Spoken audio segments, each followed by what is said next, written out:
Hello friends, this is our third video lecture and it will be about conceptual framework.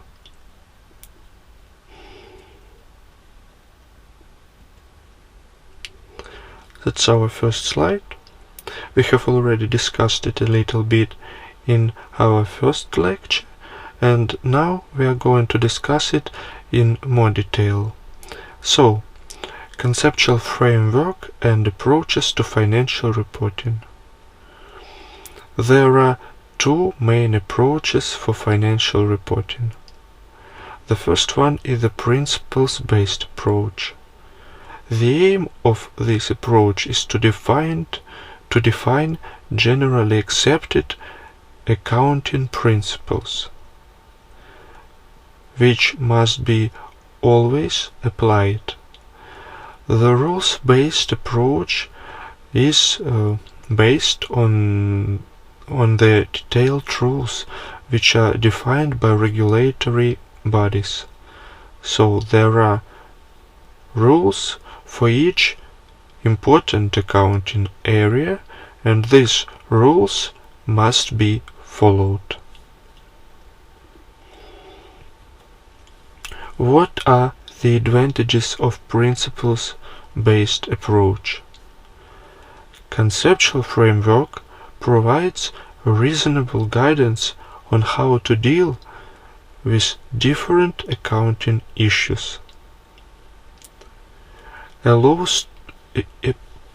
allows to avoid situation which demands to develop accounting standard for every single accounting issue.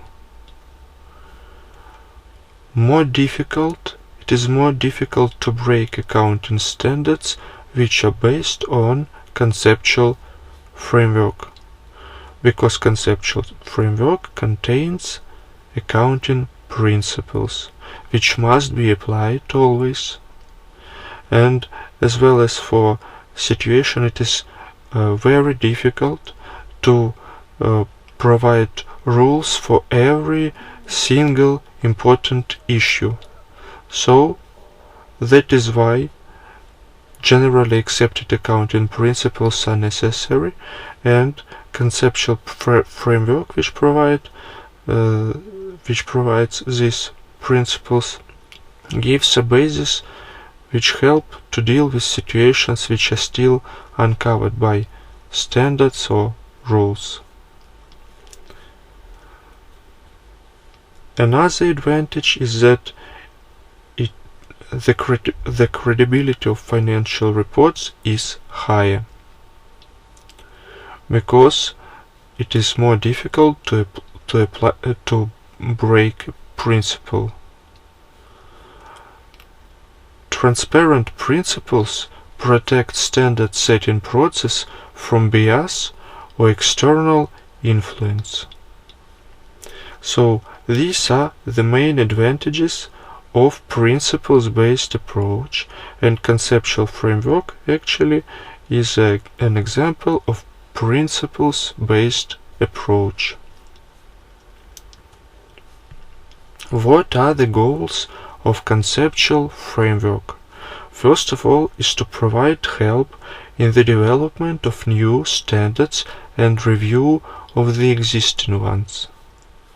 Secondly, to help to increase harmonization through reducing the number of possible accounting treatments. The third one is to help national standard setting bodies to develop accounting standards. The fourth, to help preparers of financial statements in the process of preparation of financial statements. And the last one is to help users of financial statements to understand financial statements.